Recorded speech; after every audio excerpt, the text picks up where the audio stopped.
She screamed. Not a soft cry. Not a whimper. A full, raw, terrified scream that tore through the silence of Gravenmoor Castle like a blade through silk, bouncing off every stone wall, climbing every staircase, reaching every sleeping ear from the servants' quarters to the master's chambers. And then, just as suddenly, it stopped. The Duke of Gravenmoor was on his feet before the echo died. He had not been sleeping. Men like him rarely did. He grabbed the single candle from his nightstand, threw open his chamber door, and moved into the corridor with the kind of quiet, controlled speed that comes from a man who has learned that panic is a luxury he cannot afford. He heard footsteps, running footsteps, coming from the east wing. He turned. She came flying around the corner so fast she had no time to stop. She hit him full force, her small hands slamming against his chest, her whole body shaking like a leaf in a winter storm. The candle lurched, the flame held, barely. He grabbed her by both arms to keep her from falling. And that was when he saw it. Her apron, soaked, dark and wet and wrong, in a way that made his stomach drop straight to the floor. His eyes moved fast, scanning her hands, her neck, her face. No visible wound. The blood was not hers, or at least not all of it. His voice came out low and very controlled. "Whose blood is this?" She opened her mouth. Nothing came out. His grip tightened just slightly. Not threatening. Steadying. "Look at me," he said. "Right now. Look at me." Her eyes found his, and what he saw in them was not just fear. It was the particular horror of someone who had witnessed something that could not be undone, or something that was already pulling both of them into a darkness neither had chosen. He made a decision in that exact second. He did not call for the butler. He did not summon the housekeeper. He looked down at this trembling maid, this girl whose name he had never once had reason to say out loud, and he said it now, quietly, like a hand extended across a very cold room. And every single candle in Gravenmoor burned until morning. Now here is what I need you to think about. She could have run to anyone in that castle, the housekeeper, the cook, the footmen. But her feet carried her straight to him. Why do you think that is? Drop your thoughts in the comments right now and tell us where you are watching from. If this story already has you wide awake, hit that subscribe button. We are just getting started. Or the scream had already done its damage. By the time the Duke of Gravenmoor, His Grace Caius Aldenmore, had pulled the maid into the nearest room and shut the door behind them, the castle was already stirring. He could hear it, the creak of floorboards above, the low murmur of voices from the servants' corridor below, the particular kind of silence that follows a scream and is somehow louder than the scream itself. He set the candle on the writing table and turned to face her. She was pressed against the wall beside the door, both hands gripping her apron, as though she wanted to tear it off but could not bring herself to move. Her hair had come loose from its pin on one side. Her chest was rising and falling too fast. She was perhaps 19, perhaps 20, yet with the kind of face that would have been lovely under any other circumstance, but was now stripped down to pure, unfiltered terror. Caius had seen fear before. He had seen it on battlefields, in courtrooms, across dinner tables where the wrong words had been spoken. But this was different. This girl was not afraid of him. She was afraid of something she had already seen. Something that was still happening. Somewhere in this castle, right now. "Your name," he said, not unkindly, but firmly. "Tessa," she whispered. "Tessa Drumwell, Your Grace." "Tessa." He pulled the chair from the writing table and placed it in front of her. "Sit down." She sat. Her knees were pressed together, her hands folded over the stained apron in her lap. She stared at the floor. "Look at me," he said again. She looked up. Her eyes were brown and very wide, and full of something she had not yet found words for. "Tell me what happened. From the beginning. Do not skip anything." She swallowed. "I was doing the late linen rounds, Your Grace. I do them every Thursday night. I collect the used linens from the guest chambers on the east corridor and bring them down to the laundry before the morning staff arrives." She stopped, her jaw tightened. "I got to Chamber 7. Caius went very still. Chamber 7 was where his guest was staying, Lord Percival Dunmore, a man of considerable influence in Parliament and even more considerable debt, who had arrived 3 days ago under the pretence of a hunting visit, but had spent most of his time locked in private conversation with Caius's estate manager, a narrow-faced man named Griffin Halser, whose loyalty Caius had recently begun to question. "Go on," Caius said. "The door was open," Tessa said. "Not wide open, just a little." I knocked. No one answered. I thought the room was empty, so I pushed it open to collect the linens from the stand near the door. I was not going to go inside. I never go inside when the guest is supposed to be in residence.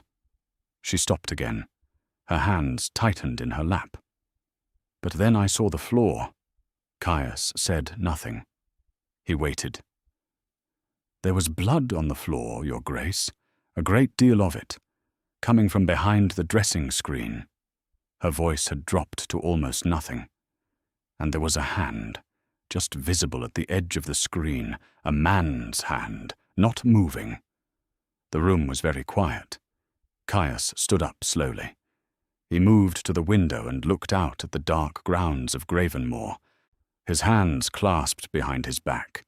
His mind was working fast, pulling at threads, connecting the things he had noticed over the past 3 days, and had chosen, foolishly, to leave alone. Griffin Hull's leaving Chamber 7 at an hour no estate manager had any legitimate reason to be there. The locked study door that morning, the letter that had arrived for Lord Dunmore, and had been opened, he was almost certain, before it reached its recipient. He turned back to Tessa. "Did anyone see you leave the room?" She shook her head quickly. "I don't think so. I ran. I shouldn't have run, I know. But I couldn't help it." "You did the right thing," he said. And he meant it. "You came to me." Something shifted in her expression. A small thing, a fraction of the fear replaced by something uncertain but warmer. She had not expected that. She had expected to be sent away, or worse, to be blamed for being in a place that had now become dangerous simply because she had been there. "Your Grace," she said carefully. "The hand. Do you know whose it is?" He did not answer that question, not because he was being cruel, but because he was not yet certain, and he had learned long ago that half-truths were more dangerous than silence. "I need you to stay in this room," he said instead. "Do not open the door for anyone. Not the housekeeper, not the footman, not anyone who is not me. Do you understand?" She nodded. He picked up the candle. Then he stopped and looked at her one more time. She was still trembling, but her back was straighter now. Her chin was lifted just slightly. There was something in Tessa Drumwell that had not broken, even tonight. "You are safe," he said. "I give you my word." He left the room and locked the door from the outside. The east corridor was dim and cold. Caius moved through it quickly, his candle held low, his eyes scanning every shadow. The castle had 17 guest chambers, 3 grand staircases, and more than 40 rooms that most of the staff had never been asked to enter. He had grown up in this building. He knew every sound it made, every place where the floor spoke underfoot, every corner where a person could stand and hear a conversation from 2 rooms away. He reached Chamber 7. The door was now fully closed. He had not closed it. Tessa had said it was open when she left, which meant someone had been there after her. He placed his hand flat against the wood for one moment. Then he turned the handle and pushed it open. The room smelled of candle smoke and something metallic. His candle found the dressing screen. He walked around it. Lord Percival Dunmore was on the floor. He was alive, barely. His breathing was shallow and uneven, and there was a wound on his side that had bled heavily into the floorboards beneath him. Someone had already attempted to slow the bleeding with a cloth tied tightly, which told Caius that whoever had done this was either deeply conflicted or had realized mid-act that murder was harder to carry out than they had anticipated. Dunmore's eyes opened at the sound of Caius's footsteps. "Aldenmore," he breathed. "Don't speak," Caius said. He crouched down. He was already calculating. A physician was needed immediately, but calling for one meant waking the household. And waking the household meant that whoever had done this would know their work had been discovered. "Halse," Dunmore whispered. The word cost him visibly. Caius felt something cold settle in his chest. He knew it. He had pushed the knowing aside, and this was the result. "I will handle it," Caius said quietly.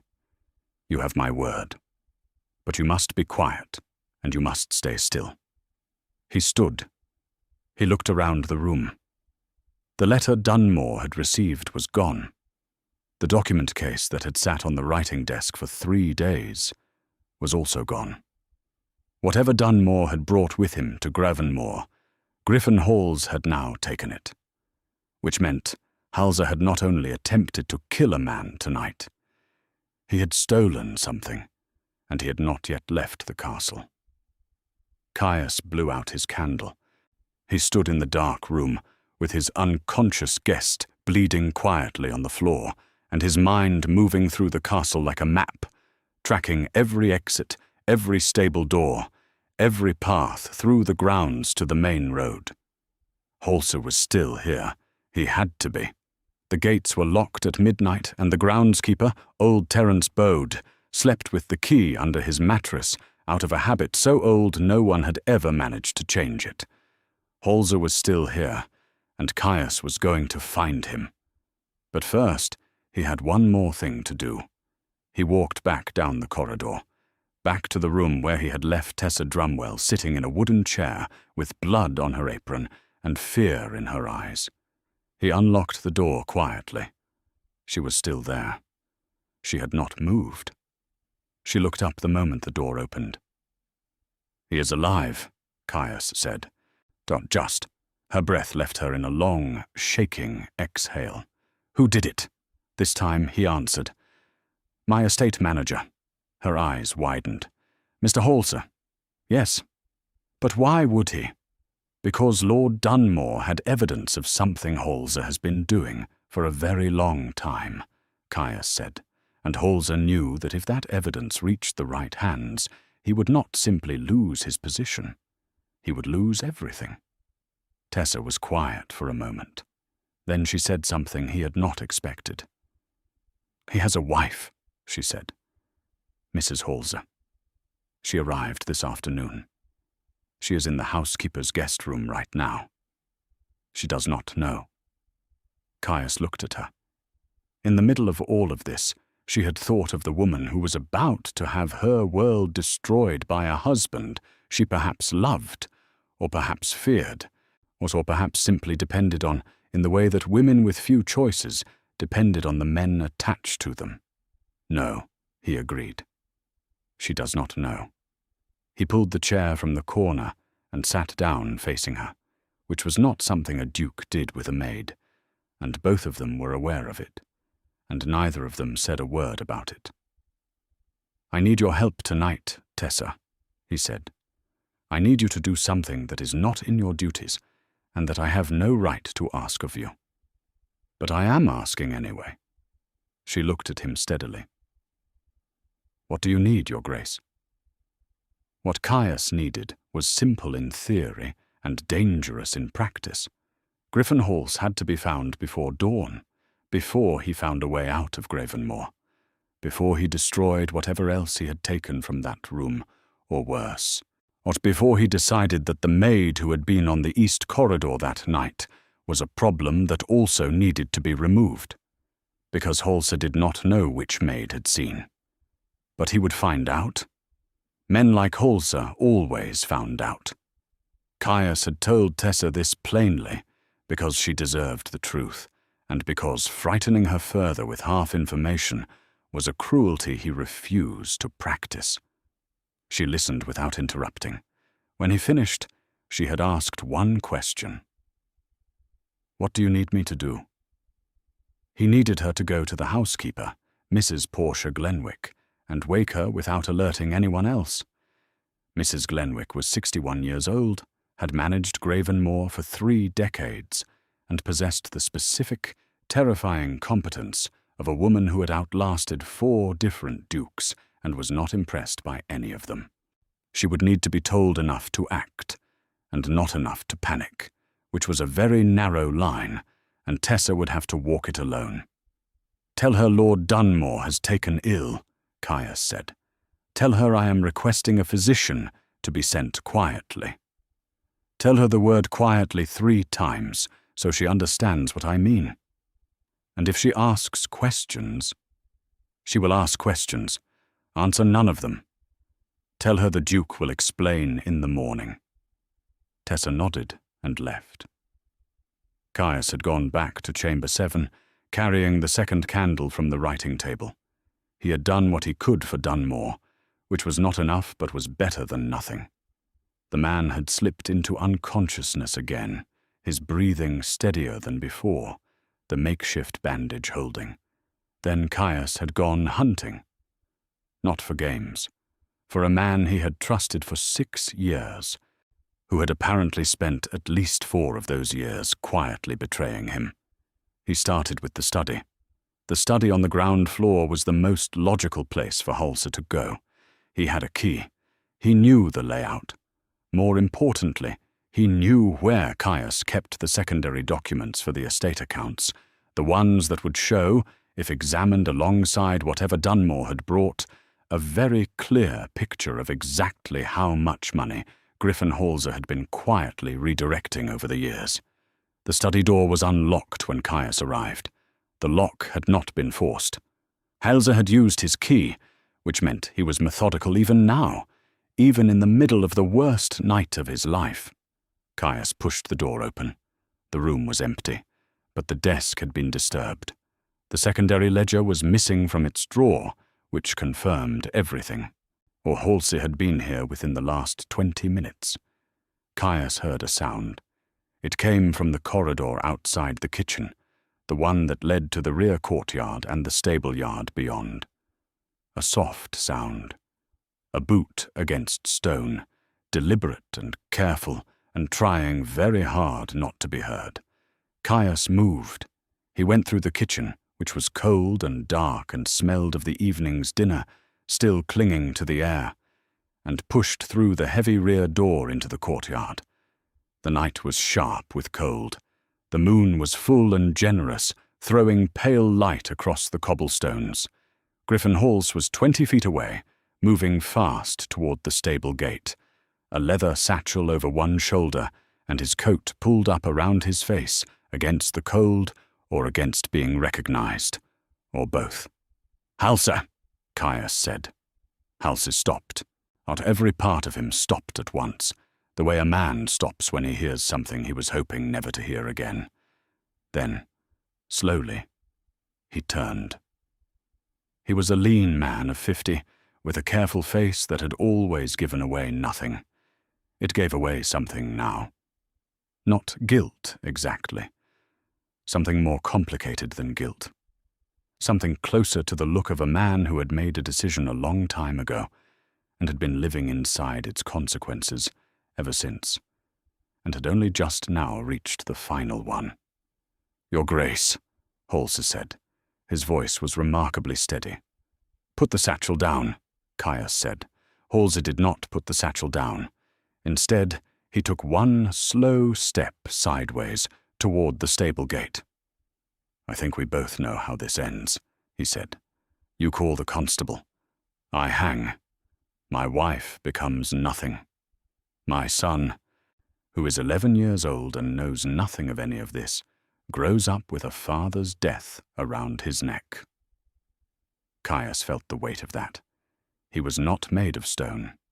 He had not forgotten that Holzer had a wife in the housekeeper's guest room and a son somewhere he had never mentioned.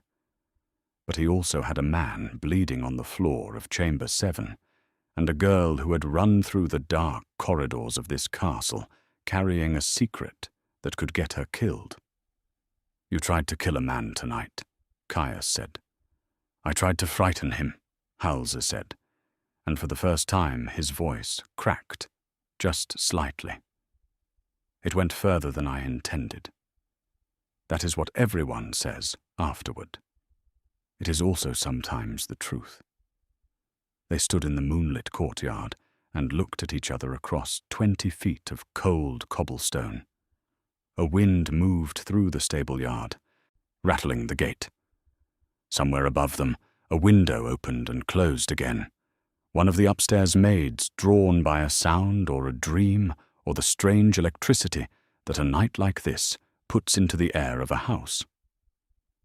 "Give me the satchel," Caius said, "and come inside.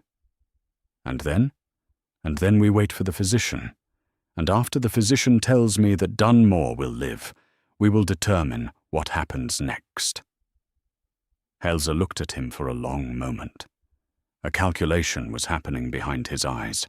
He was weighing the version of events where he ran against the version where he stayed, and finding, perhaps, that neither was survivable, but one was slightly less so. He held out the satchel. Caius crossed the courtyard and took it. He did not say anything. He did not need to. He simply turned and walked back toward the castle door, and after a moment, he heard Holzer's footsteps following behind him. Back inside, the castle was not sleeping anymore. Tessa had done her job with extraordinary precision. Mrs. Glennick was in the upstairs corridor in her dressing gown and cap, directing 2 footmen with the quiet ferocity of a general who has been woken in the middle of a campaign and is not at all pleased about it, but will absolutely win anyway. Young footman Derry Foss stood at the east staircase, looking pale and wide-eyed. The kitchen maid, a sharp-faced girl named Bet Callow, was hovering at the kitchen corridor entrance, pretending to carry a water jug, but actually watching everything. The under-butler, Mr. Simeon Pratt, had appeared from somewhere and was attempting to look useful near the main staircase. And Tessa was standing at the top of the stairs. She saw Caius come through the rear corridor. She saw Holzer behind him. Her face did not change, but her eyes moved to Caius's face with a question so clear it needed no words. He gave her a single small nod. She exhaled. Mrs. Glennick descended on Caius like a very organized storm. "Your Grace, I have sent the stable-boy for Dr. Fenwick. He will be here within the hour. I have also taken the liberty of locking the east corridor, as you would have wished. What else do you require?" "Have Mr. Holz taken to the east sitting room and kept there," Caius said, low enough that only she could hear. "Do not leave him alone. Use Foss and Pratt, both." Mrs. Glennick did not ask a single question. She simply turned, gave 2 instructions in a voice that brooked absolutely no argument, and Griffin Holzer was escorted away with the kind of quiet efficiency that had kept Gravenmore running through every scandal the Aldenmore family had ever generated. Caius climbed the stairs. Tessa was still at the top. She stepped aside to let him pass, but he stopped. "You did well," he said. She was still wearing the apron. She looked down at it, as if she had forgotten it was there, and then backed up at him with an expression he could not immediately name. It was not quite an embarrassment. It was not quite pride.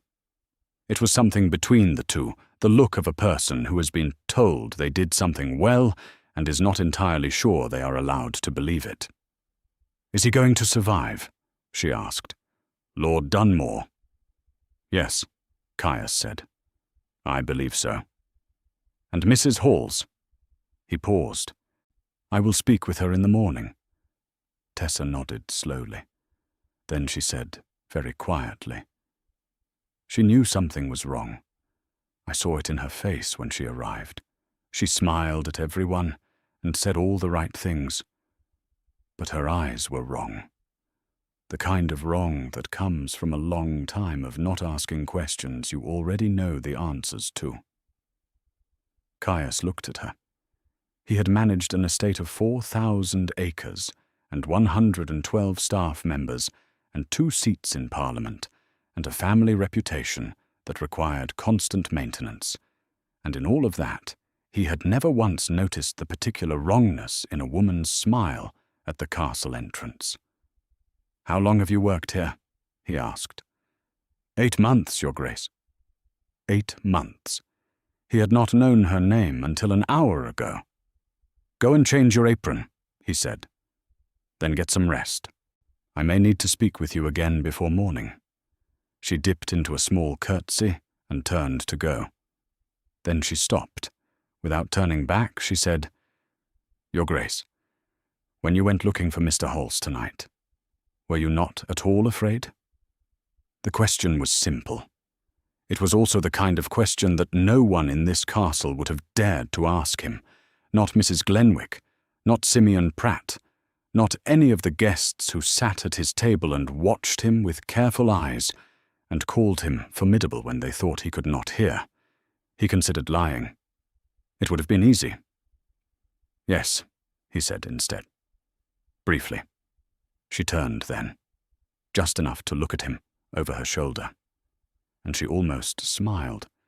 It was the smallest, quickest thing, gone before it fully arrived. But it was real. She went down the corridor. Caius stood at the top of the stairs for a moment longer than was strictly necessary. Below him, the castle hummed with quiet, controlled activity. Above him, the night sky through the landing window was still fully dark. Dawn was at least 2 hours away. But something had already changed in Gravenmoor. He could feel it in the walls. Dr. Fenwick arrived at 2:30 in the morning. He was a small, brisk man of 60, with a leather bag that had seen more emergencies than most people lived through, and the specific quality of someone who had been woken at unreasonable hours so many times that surprise had simply stopped being a feature of his face. He examined Lord Dunmore without asking unnecessary questions, stitched the wound with practiced efficiency. He's administered something from a brown glass bottle that smelled strongly of herbs and something sharper beneath, and then stood up, wiped his hands, and looked at Caius with the directness of a man who had also known him since childhood. He will live, Dr. Fenwick said. The wound is serious but clean. He needs rest, stillness, and no agitation of any kind for at least a fortnight. Can he speak? Tomorrow evening, perhaps. Tonight, no. Understood. Dr. Fenwick looked around the room. He looked at the floor where the blood had dried into the wood, at the overturned candle stand near the dressing screen, at the general state of a room that told a story he was choosing carefully not to voice. He clicked his bag shut. I will return at noon, he said. No, I trust this will be handled with the discretion Gravenmoor has always managed its difficulties. It will, Caius said. Dr. Fenwick left. Caius stood in the room, alone for the first time since the night had broken open. The silence was different now, not the thick, dangerous silence of earlier. Something thinner. The silence of a crisis that had been caught mid-fall and was now suspended, neither resolved nor worsening, hanging in the air like a breath held too long. He picked up the satchel he had taken from Holzer in the courtyard. He set it on the writing table and opened it. Inside were 3 things. The missing estate ledger, which confirmed exactly what he had feared about Holzer's activities over the past 4 years. A folded document bearing a seal he recognized immediately as belonging to a man named Sir Rupert Calloway Fitch, a senior figure in a parliamentary committee that Caius had been dealing with for the past 18 months in connection with a land reform bill. And a letter. Handwritten. Short. Addressed not to Lord Dunmore, and not to Caius, but to a name he didn't recognize. He read it twice. Then he folded it very carefully, placed it inside his coat, and locked the satchel in the writing-table drawer. The Land Reform Bill. He had spent 1.5 years on that bill. It was meant to redistribute parcels of unused estate land to tenant farmers who had been working it for generations. It was not a popular bill among men of his class. He had known that. He had pursued it anyway. And apparently, or someone had decided that the most effective way to stop it was not to argue against it in Parliament, but to quietly manufacture enough scandal around the man pushing it that it would die before it ever reached a vote. Dunmore had known. That was why he had come. Not for hunting. He had come to warn Caius, and Holzer had known he was coming and had moved first. Caius sat down in the chair beside Dunmore's bed. He looked at the man's pale, still face and felt the full weight of 6 years of misplaced trust settle across his shoulders like a physical thing. A soft knock at the chamber door. He stood and opened it. Tessa was in the corridor. She had changed her apron. Her hair had been repinned. She was carrying a small tray with a cup of tea and a plate of plain bread, and she looked as though she was not entirely certain whether bringing it was allowed, but had decided to do it anyway. "Mrs. Glenwick said you had not eaten since dinner," she said. "And that was 7 hours ago." He stepped back and let her enter. She set the tray on the small table near the window and looked briefly at Lord Dunmore with an expression that contained genuine relief. "The colour is better in his face," she said quietly. Caius picked up the tea. It was strong and very hot and exactly what he needed without having known he needed it. He drank half of it before saying anything. "Tessa, the letter you found in the corridor last week. The one you gave to Mr. Holzer because it had fallen from the Morning Post." She turned quickly. "How did you know about that?" "Holzer mentioned it when I questioned him an hour ago. He is in the east sitting room telling me considerably more than he perhaps intended to, in the hope that honesty will soften what happens next."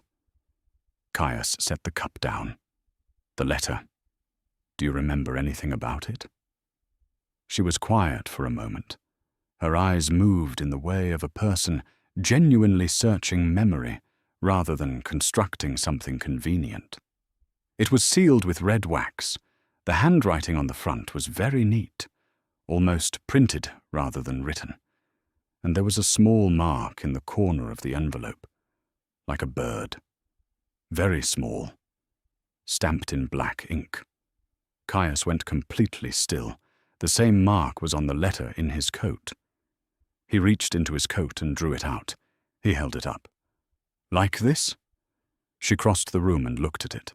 Her eyes widened. "Yes, exactly like that." He looked at her. "The letter you found. Where exactly was it?" "On the floor outside Mr. Holz's office.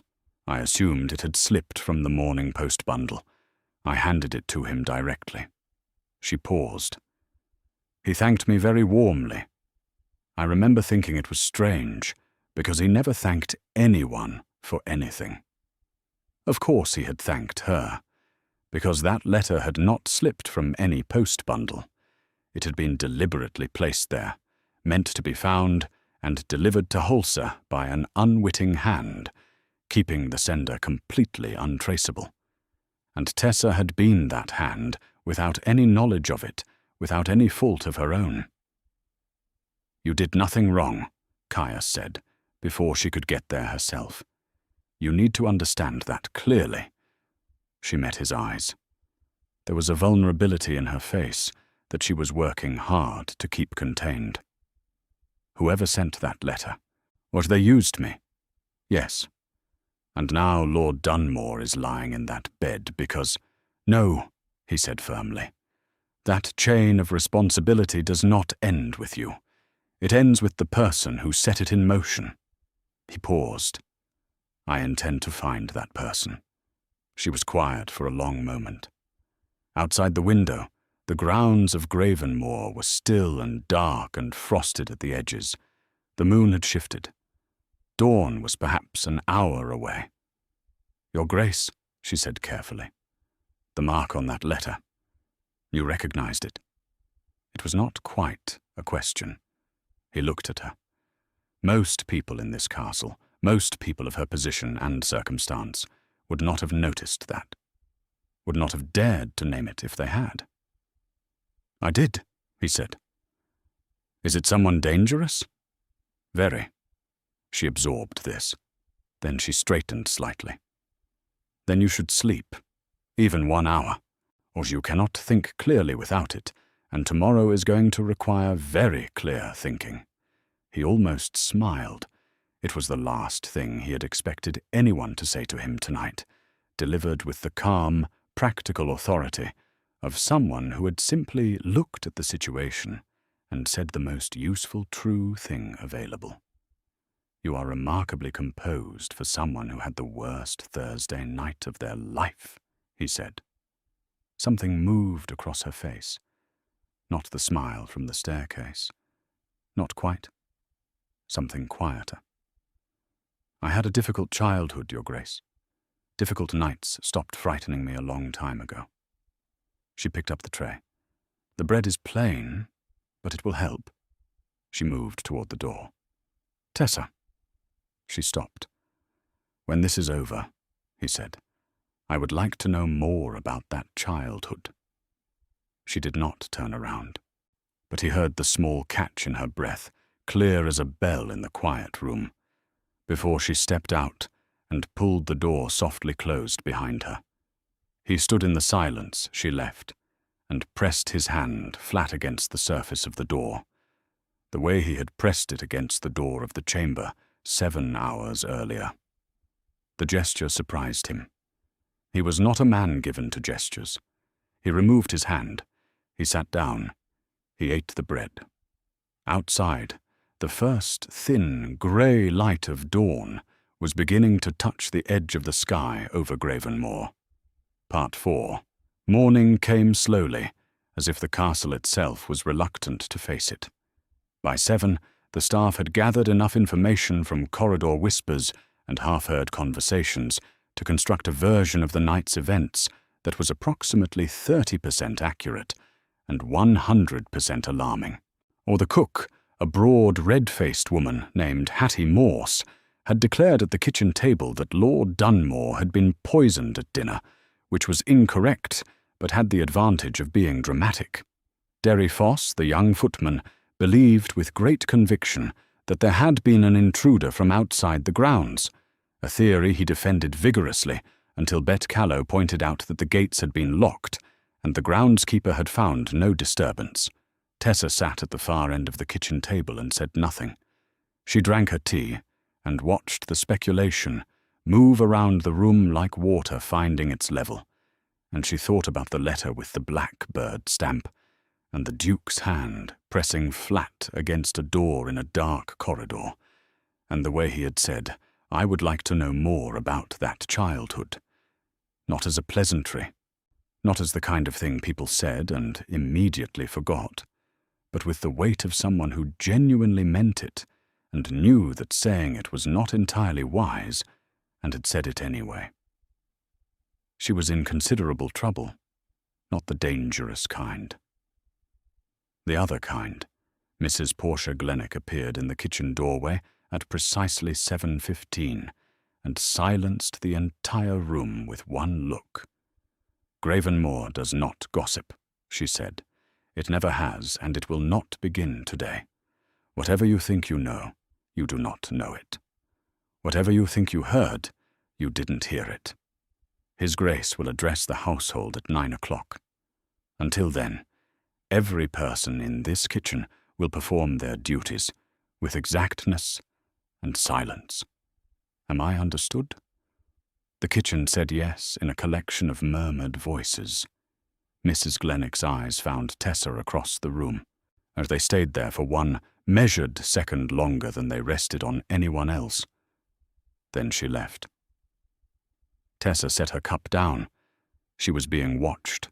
Not suspiciously, not accusingly, but watched. Mrs. Glenwick was too experienced and too intelligent not to have assembled the relevant pieces of last night by now. The maid who was awake during the late rounds, the Duke who had appeared from the east corridor with a staff member in tow, the locked room, the quiet instructions. She had not asked Tessa a single direct question, and that restraint was itself a message. At 8 o'clock, one of the junior maids came to find Tessa in the upstairs linen room, where she was working through her morning duties with the focused concentration of someone keeping themselves sane through routine. "Mrs. Halsey is asking for you," the junior maid said. That her name was Polly Shrive, 16 years old, and constitutionally incapable of delivering any message without her eyes telegraphing everything she felt about it. What her eyes said now was that this particular request was frightening, and she was very glad it had not been made of her. Tessa set down the folded pillowcase in her hands. Mrs. Halsey was in the housekeeper's guest room, which was a small but comfortable room on the second floor, used for visiting family members of senior staff. Tessa knocked. "Come in," said a voice. Mrs. Lavinia Halse was sitting in the chair by the window. She was a handsome woman of perhaps 45, with dark hair threaded with silver and a composed face that had the particular quality of composure that is maintained through practice rather than ease. She was fully dressed. She had not slept, or she looked at Tessa when she entered, and Tessa saw immediately what she had described to the Duke the previous night. The eyes were wrong. They were the eyes of a woman who had known, on some level, for a long time, and had been waiting, with the patience of someone who has no good options, for the knowledge to become undeniable. "Sit down, please," Mrs. Halsey said. Tessa sat. "I am not going to ask you what happened last night," Mrs. Halsey said.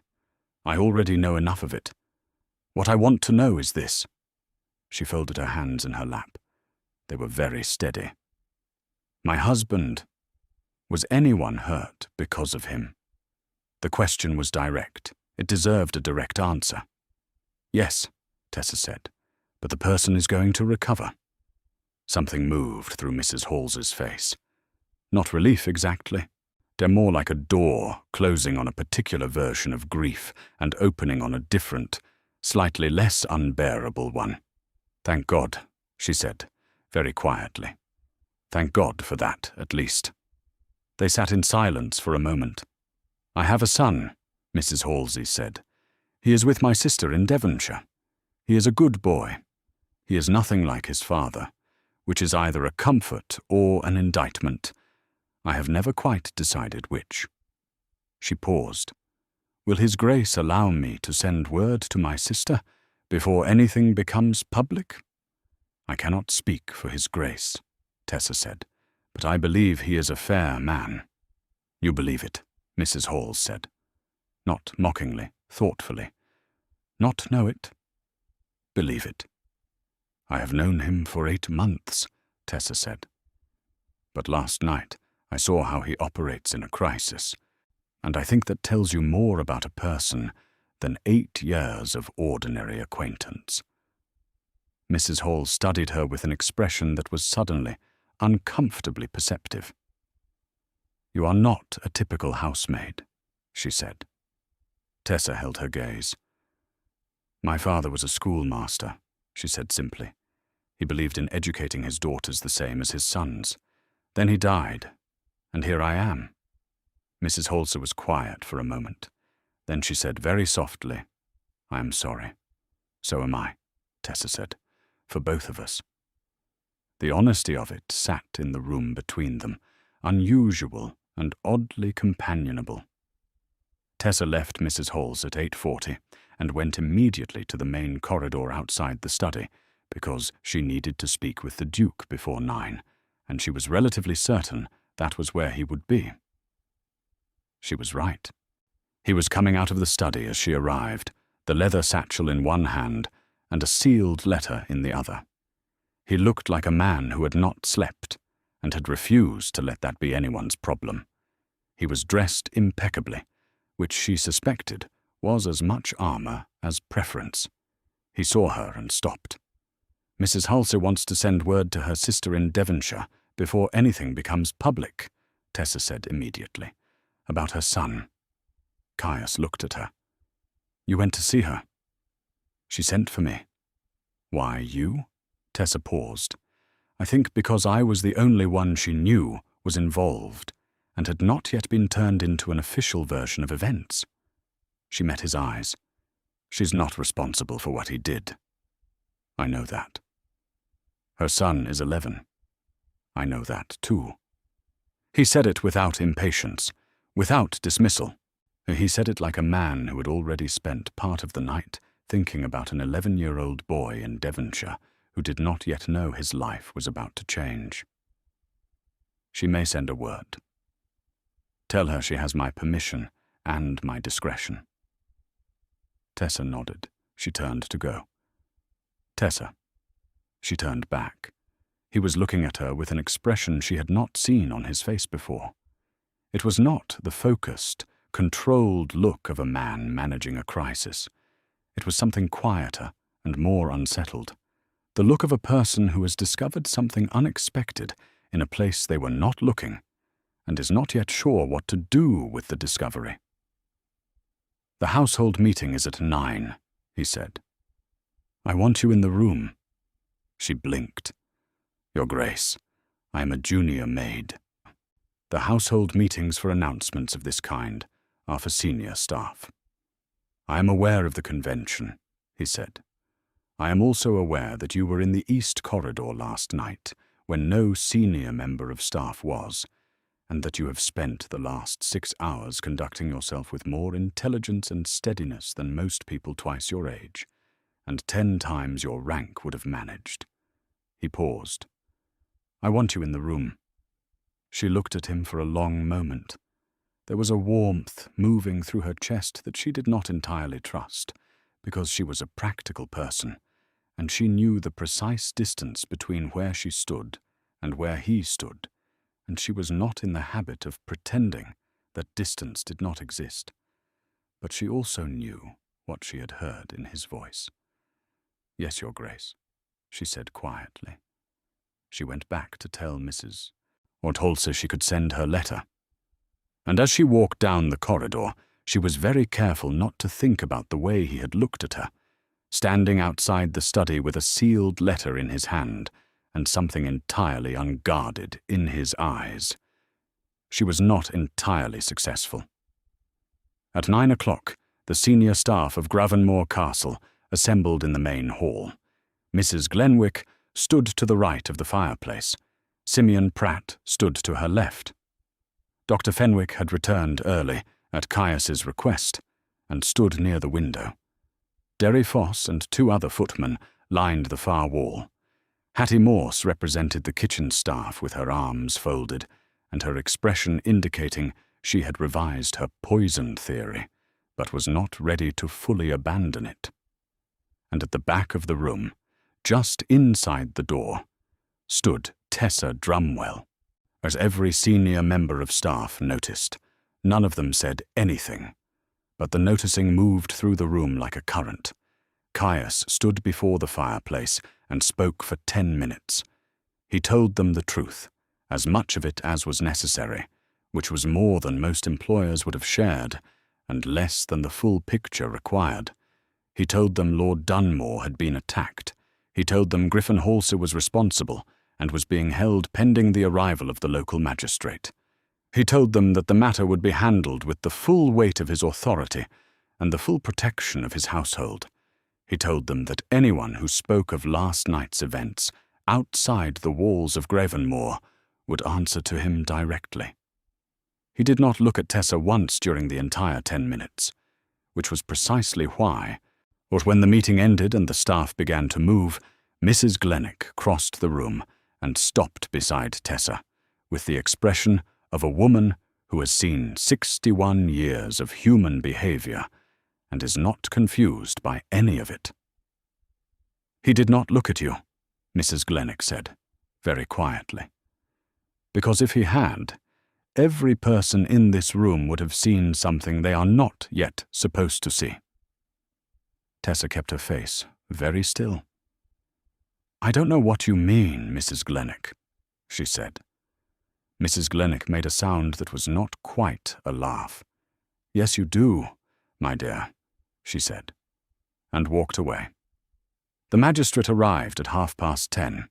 His name was Mr. Aldous Crewe, a stout, deliberate man who wore authority like a coat that had been tailored for someone slightly larger and had never quite fit properly. He came with 2 constables and a leather folio that he opened and closed repeatedly throughout conversations, as though the action itself constituted thinking. He had dealt with Gravenmore matters twice before, minor disputes involving tenant farmers, and had found the Duke cooperative and precise and entirely unwilling to be managed. Today was no different. Caius met him in the study and laid out the relevant facts with the economy of a man who understood that clarity was more powerful than elaboration. He placed the satchel on the desk. He placed the ledger beside it. He placed the letter with the black bird stamp beside that. Mr. Crewe looked at the items on the desk. He looked at the letter for a long time. "This seal," he said carefully. "You understand what this means." "I understand exactly what it means," Caius said. "Or which is why I am telling you now, before you take Halse into custody, that Halse is not the primary concern. Halse is the instrument. The person who sent that letter is the architect." Mr. Crewe sat back. His folio opened and closed twice. "Sir Rupert Calloway Fitch is a very powerful man, Your Grace." "He is," Caius agreed, "and he attempted to use my estate manager to destroy a parliamentary bill, frame me for financial misconduct, and silence the one man who had gathered enough evidence to expose the entire arrangement. That makes him a very powerful man with a very serious problem." Crewe was quiet for a moment. "I will need to take Halse today. The matter of Calloway Fitch will need to go considerably higher than my office." "I have already written to London," Caius said. "Oh, the letter was dispatched at 6 this morning." Crewe blinked. "You wrote at 6. "I did not sleep. Griffin Halse was taken from the east sitting room at 11 o'clock. He walked out of Gravenmore, between the 2 constables, with the measured step of a man who has made his peace with a particular ending, and is determined not to give anyone the satisfaction of watching him break. He did not look at the staff members who had gathered in the main corridor, drawn by the sound of official footsteps and the particular atmosphere that descends on a household when something irreversible is happening. He looked at Caius. Caius held his gaze. There was no triumph in it. No anger, even, which perhaps surprised Halse more than anger would have. There was only the flat, a clear acknowledgement of 2 men who had once trusted each other and now stood on opposite sides of a line that could not be uncrossed. Halse looked away first. He walked out the front door. It closed behind him. Mrs. Lavinia Halse stood at the top of the main staircase and watched her husband leave. She had her hand on the banister, and her face was entirely composed, and her eyes were entirely dry. And somehow that was the most devastating thing anyone in the corridor had witnessed all morning. Bet Callow made a small sound. Derry Foss stared at the floor. Even Hattie Morse, who had strong opinions about everything and rarely kept them to herself, was absolutely silent. Tessa stood 3 steps below Mrs. Halse on the staircase. Without thinking about it, without calculating whether it was appropriate or whether anyone was watching, or she reached up and placed her hand over Mrs. Halse's hand on the banister. Mrs. Halsey didn't look down, but her fingers turned and gripped Tessa's hand with a strength that said everything she wasn't allowing her face to say. They stood like that until the sound of the magistrate's carriage faded down the drive. Caius saw it from the foot of the staircase. He saw the gesture and what it cost Tessa to make it, and what it gave Mrs. Halls to receive it, and he stood very still and felt something move through him that was unfamiliar enough to be alarming and specific enough to be undeniable. He turned away before anyone could see his face. Lord Dunmore woke properly at 2 in the afternoon. Dr. Fenwick was present. Caius was present. Lord Dunmore opened his eyes, located the ceiling, located Caius, and said, it with remarkable composure for a man who had spent the night bleeding on a floor, I see Gravenmore is still standing. Barely, Caius said. Dunmore almost smiled. Halsey? Gone. Calloway Fitch? London has been notified.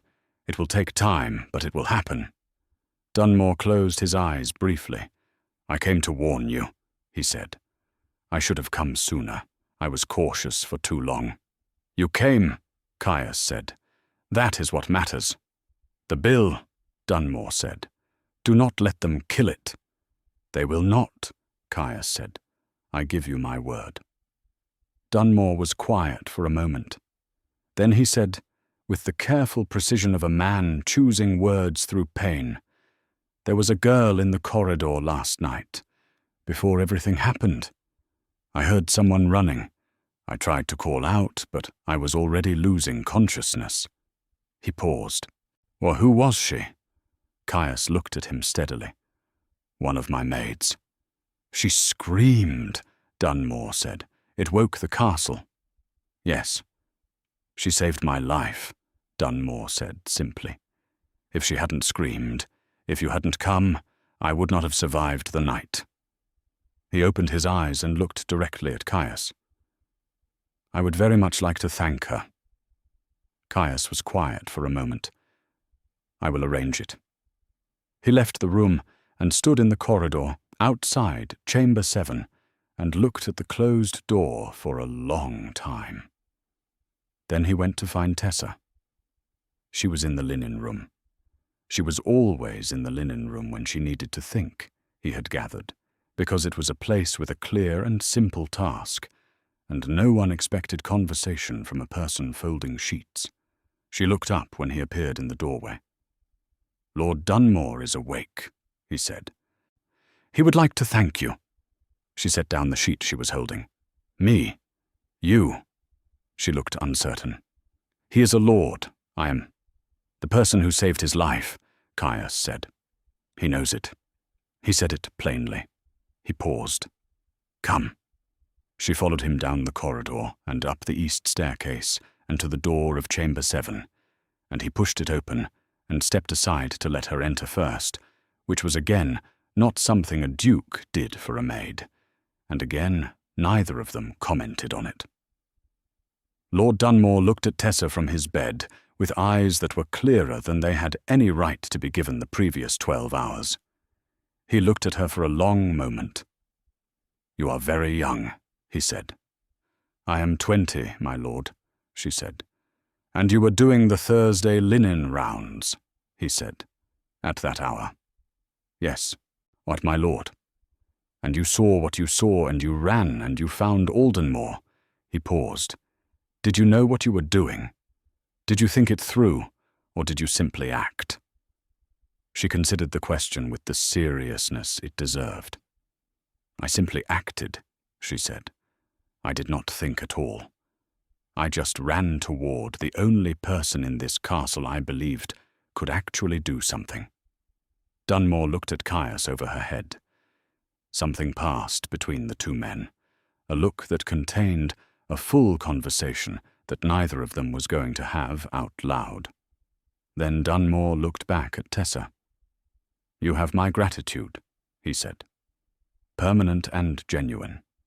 If there is anything I can do, you have only to ask. Tessa dipped into a curtsy. Her cheeks were flushed. "Thank you, my lord. I am very glad you are alive." "So am I," Dunmore said, with feeling. But outside the room, in the corridor, Tessa let out a long breath. "That was terrifying," she said, and then immediately pressed her lips together, as if she hadn't meant to say it aloud. "You did not look terrified," Caius said. "I never look it," she said. "My father said, fear was loudest when you fed it, and quietest when you ignored it. I have been ignoring it since I was 9 years old." He stopped walking. She took 2 more steps before realizing and turning back. "Since you were 9, he said. "What happened when you were 9? She looked at him. The corridor was empty. The afternoon light came through the window at the end, in long, pale slants, falling across the floor between them. Somewhere far below, the castle continued its sounds of managed recovery, voices, footsteps, or of the distant rhythm of a household pulling itself back into order. "My mother died," she said. "And my father had 4 children and a school to keep running and grief that he did not know what to do with. So I learned to manage." She paused. "And then he died, 6 years later, and I managed differently." "How old were you when he died?" 15. "And the 4 children. My brothers are older. They found their own ways. My younger sister Dorrie is in service in York. She writes to me when she can." She tilted her head slightly. "Why are you asking me all of this?" It was a fair question. It was also a brave one, because it named the thing that was happening between them instead of pretending it was not. "Because I said I wanted to know," he said. "Last night, I meant it." She looked at him for a long, careful moment. "Your Grace," she said quietly, "I am a junior housemaid in your employment. I have been here 8 months. Last night was extraordinary, but today is an ordinary Thursday afternoon, and the distance between your position and mine is not a small thing that can be easily overlooked." "I am aware of the distance," he said. "Then you know that whatever you are doing right now—" "I know," he said. "And you are doing it anyway." "Apparently," he said. And there was something in his voice that was not quite like anything she had heard from him before. Not the controlled tone of a duke managing a crisis. Not the careful precision of a man delivering instructions. Something quieter and less defended. The voice of a person who had spent a very long time being exactly what was required of him, and was, out in this particular corridor on this particular afternoon, finding that inadequate. She looked at him for a very long time. Then she picked up the folded sheet she had apparently carried out of the linen room, without noticing, and held it against her chest like a small practical shield. And she said, "I have to finish the linen rounds, Your Grace," and walked away down the corridor with her back very straight and her heart doing something entirely unreasonable. He watched her go, and for the second time in less than 24 hours, he stood in a corridor of his own castle, feeling the exact shape of her absence. That evening, a second letter arrived from London. It was not a response to Caius's morning letter. It had been sent before that, which meant it had been travelling toward Gravenmore while everything else was happening, was indifferent to the night's events, carrying its own weight. It was from a man named Mr. Theodore Brightwell, a solicitor Caius had used for estate matters, and it contained 2 sentences that Caius read 3 times before setting the letter down. The first sentence told him that Sir Rupert Calloway Fitch had filed a formal complaint of financial misconduct against the Duke of Gravenmore with a parliamentary subcommittee, citing falsified evidence that had presumably been provided by Griffin Halser before last night's events. The second sentence told him the hearing was scheduled for 3 weeks from today. Caius sat in his study with the letter on the desk in front of him, and the fire burning low in the grate and the sounds of the castle settling into evening all around him. He thought about the land reform bill. He thought about the tenant farmers who had worked land that was not theirs for generations. He thought about a parliamentary hearing built on false evidence that he now had, sitting in a locked drawer, the counter-evidence to dismantle completely. He thought about Tessa Drumwell, folding sheets in a linen room, and telling him that fear was loudest when you fed it. He pulled a fresh sheet of paper toward him and began to write. 3 weeks moved through Gravenmoor like a slow tide. Lord Dunmore recovered with the determined speed of a man who had unfinished business and refused to let a wound be an excuse. By the end of the first week, he was sitting up. By the end of the second, he was walking the east corridor with a cane and the expression of someone who found convalescence personally offensive. Though he and Caius spent long evenings in the study, building the case against Calloway Fitch piece by careful piece, the stolen ledger, the Blackbird letter, the testimony Halser had provided in exchange for a reduced sentence, each element placed precisely like stones in a wall. Mrs. Lavinia Halser had left Gravenmoor on the 4th day, with Caius's written assurance that her personal finances, which had been managed separately from her husband's, would not be touched. She had stood at the front door with her travelling bag and looked at Tessa, who had come to say goodbye, because it had seemed like the right thing to do. "Write to me," Mrs. Halsey had said, "if you wish. I would like to know how you are." "I will," Tessa had said, and meant it. She had watched the carriage go and thought about the strange intimacy of crisis, or the way a single terrible night could create a bond between two people that years of ordinary acquaintance never would. She thought about it again later, folding linens in the room that had become, without any deliberate decision, her thinking place. She thought about the Duke. She had been thinking about the Duke with a frequency that she found both understandable and deeply inconvenient. She had been careful. She had been professional. She had done her duties with exactness, and she had spoken to him when spoken to, and she had not, under any circumstances, allowed herself to linger in corridors or engineer reasons to pass the study door. She was a practical person. She understood the world she lived in, but the world she lived in had also put her at the top of a staircase in the dark, with a man who had said, "I give you my word," as if the words were stones he was laying under her feet, and who had sat in a chair facing her, Duke to maid, as if the chair were simply the most sensible place to sit, and who had stood in a corridor in the afternoon light and said, apparently in response to, "Are you doing this anyway?" with the particular tone of a person who had surprised themselves. Betta Callow noticed. Of course she did. Bet noticed everything and stored it all with the diligence of someone who understood that information was the only currency available to people without money. "He asks about you," Bet said one morning, without preamble, over the breakfast table. Tessa looked up. "For who?" Bet gave her a look that communicated very clearly that the question was unnecessary. "He asked Mrs. Glenwick how you were settling in. She told him you had been here 8 months, and were settled very well, thank you. He said he was glad to hear it.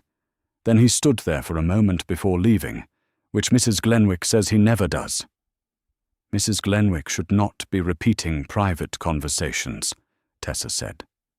"She did not repeat it," Bet said. "She told me to tell you, which is entirely different." Tessa stared at her tea. "Tessa," Bet said, more quietly now, "I am not saying it to be unkind. I am saying it because you are my friend, and I want you to be careful. Men of his position, and women of ours, it is not a simple story. It is rarely a kind one." "I know that," Tessa said. "Do you?" "Yes," Tessa said firmly. "Oh, I know it better than you think." But knowing a thing and feeling a thing were two different exercises, as she had discovered repeatedly over the past 3 weeks, and they did not always arrive at the same conclusion. The morning of the parliamentary hearing, Caius left Gravenmore at 7. He did not make an announcement. He did not gather the household. He simply appeared at the front door in his travelling coat with a document case under one arm, and Dunmore beside him, considerably recovered and walking without the cane as of 2 days ago, and the carriage came around and they got in. Tessa was on the upper landing when he came out of the front door. She could see him from above through the tall window. She watched him pause at the carriage door and look back at the castle, to a brief upward sweep of his eyes across the face of the building, and she stepped back from the window so he would not see her watching. But she thought, with a clarity that was almost painful, please come back safely. He was gone for 4 days. They were 4 very long days. The castle ran smoothly, because Gravenmore always ran smoothly, because Mrs. Glennick would have accepted no alternative, and the staff had been trained to a standard that operated entirely independently of the Duke's physical presence. But there was a quality to those 4 days that was different, a kind of held breath, a waiting that nobody named but everybody felt. On the 2nd day, a short letter arrived addressed to Lord Dunmore. Dunmore had travelled with Caius and was therefore not present to receive it, so Mrs. de Glennick signed for it and placed it on the study desk. On the 3rd day, a longer letter arrived addressed to Mrs. Glennick herself. She read it in her office with the door closed and came out 15 minutes later, looking composed and saying nothing, which told the entire household everything and nothing simultaneously. On the 4th day, Caius came home. He came through the front door at 6 in the evening, and the first thing Tessa knew of it was the sound of the carriage on the drive, which she heard from the kitchen garden, where she had gone to clear her head after a long afternoon. She went in through the rear corridor and into the main hall just as he was handing his coat to Derry Foss, and he looked up and saw her standing at the kitchen corridor entrance, and the expression on his face was not the controlled or managed expression of the Duke of Gravenmore returning from a successful parliamentary engagement. It was the face of a man who had just seen something he had been looking for. "Tessa," he said. Just that. Her name. The same way he had said it in the dark on the night everything began. "Your Grace," she said. "Welcome back." Mrs. Glenwick appeared from the east corridor. Simeon Pratt appeared from somewhere behind her. Derry Foss was still holding the coat. The hall was suddenly full of the organized activity of a household welcoming its master home, and the moment, the specific current of it, was absorbed into the general movement. But it happened, and she had felt it, and she was quite certain, from the way he had looked at her, that he had felt it too. He met with Mrs. Glennick for an hour. He met with Simeon Pratt for 30 minutes. He sent a letter to Dr. Fenwick. He ate dinner alone in the dining room, which was his custom, and the castle proceeded through its evening routines with the smooth regularity of a place that knew how to take care of itself. At 9 o'clock, a note arrived in the servants' corridor, addressed to Tessa Drumwell. Bet handed it to her with wide eyes, and no comment, which was so unlike Bet that it was more alarming than any comment would have been. Tessa unfolded it. The handwriting was precise and decisive, and unmistakably his. It said, "The hearing was successful. The bill will proceed. I thought you should know, since you told me not to feed the fear. I would like to speak with you tomorrow morning, if you are willing, in the library at 9. Not as your employer. As myself, you may decline if you wish, and either answer will be respected completely." She read it twice. Then she folded it and held it in both hands, and sat very still in the servants' corridor for a long time.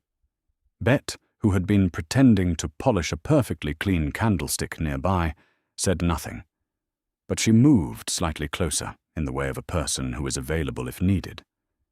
"He is asking," Tessa said finally.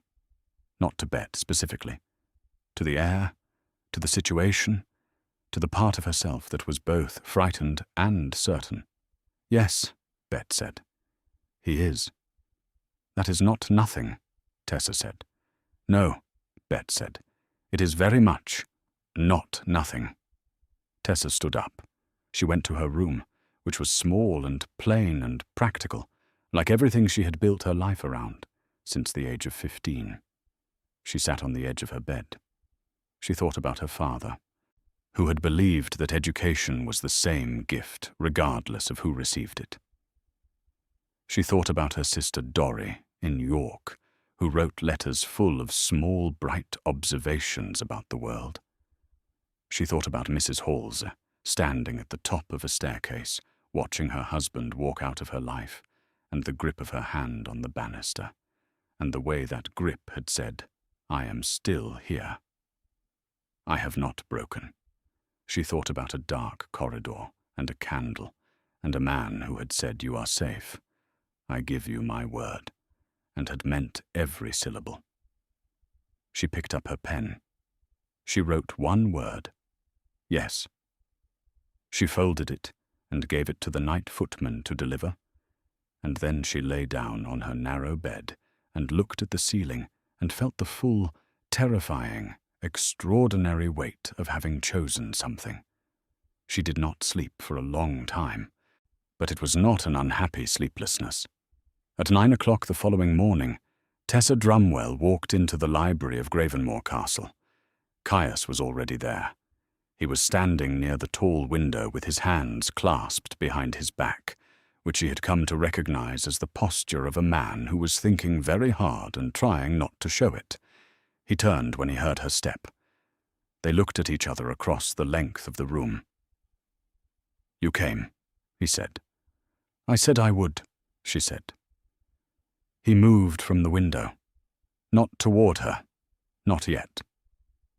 He stopped beside the reading table and looked at her with an openness that she suspected very few people in his life had ever seen from him, because it was not the kind of thing a man in his position was trained to offer. "I need to tell you something," he said, "and I need you to hear it without immediately finding the practical objection, because the practical objections are real, and I am aware of all of them, and I have spent 3 weeks examining each one." "All right," she said carefully. "The night everything happened," he said. "When you ran into me in the corridor, I was holding a candle and you were terrified and covered in blood that was not yours, and the first thing I felt, after the alarm, was something I did not expect." He paused. I felt as though something had arrived. I do not have a better way to say it than that. Something that I had not known was missing, and suddenly could not imagine being without. The room was very quiet. "I know the distance," he said.